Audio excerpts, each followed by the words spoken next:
There's something undeniably magnetic about desire. It doesn't ask for permission. It just arrives. Quietly, unexpectedly, sometimes in the middle of an ordinary moment. A glance held too long. A hand brushing past yours. The way someone says your name with a little more weight. You feel it before you can explain it. It's not just physical, it's energetic. The kind of pull that makes your heart beat differently. Slower, deeper, hotter. Most people think attraction is about appearance. And yes, beauty draws attention. But real desire, the kind that lingers long after the lights go out, has very little to do with how someone looks, and everything to do with how they make you feel. Their presence, their energy, the space they take up in a room without saying a word. You don't remember someone because they were pretty. You remember the way they made your body react, your guard drop, your imagination race. And yet, we still fall for the illusion.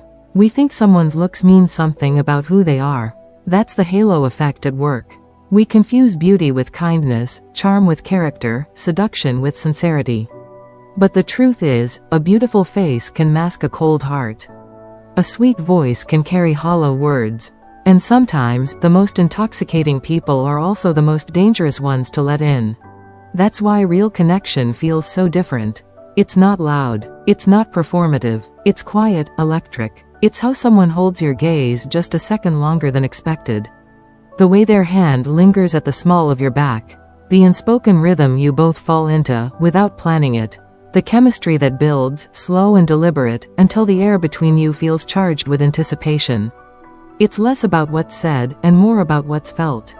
Seduction isn't always physical. Sometimes, it's the sound of someone's voice late at night, whispering things they've never told anyone. Sometimes, it's the way they listen, fully, deeply, like every word matters. It's in the silence between thoughts, where comfort replaces awkwardness. It's the space where someone lets you be completely unfiltered, and still chooses to stay. True intimacy doesn't start in the bedroom. It starts in the mind. It begins when someone looks at you not as a prize, but as a mystery they want to understand. It grows in the way you laugh together, argue with passion, make peace without ego. It deepens when someone touches your soul before they ever touch your skin. And when the physical does come, when lips finally meet, when bodies press close, there's a different kind of intensity. Not rushed, not routine, but slow, intentional, exploratory. A kiss that's more than just a kiss.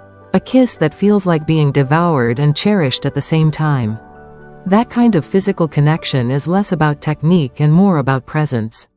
The way someone kisses you like they've been thinking about it for days. The way their hands know where to go, not because they were taught, but because they're paying attention. The science behind it only confirms what we already know in our bodies. A kiss can change everything. It's a chemical exchange, an emotional imprint, a conversation without words. Your body responds, heart racing, skin sensitive, breath shallow. You're not just touching, you're connecting, aligning, opening. But intimacy isn't just about pleasure. It's about safety. It's about knowing you can be seen, fully, and still be wanted. It's about peeling off the layers, not just of clothing, but of ego, shame, and fear. It's about being raw, real, exposed, and held anyway.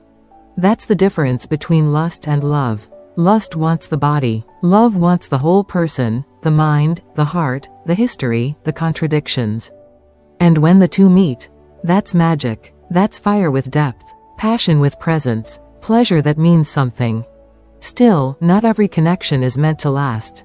Some people come into your life to awaken parts of you, not to stay. And that's okay. Some lessons are meant to be felt in the body first, before the mind understands them. Sometimes pain is the portal to clarity. Sometimes losing someone teaches you what you should never settle for again.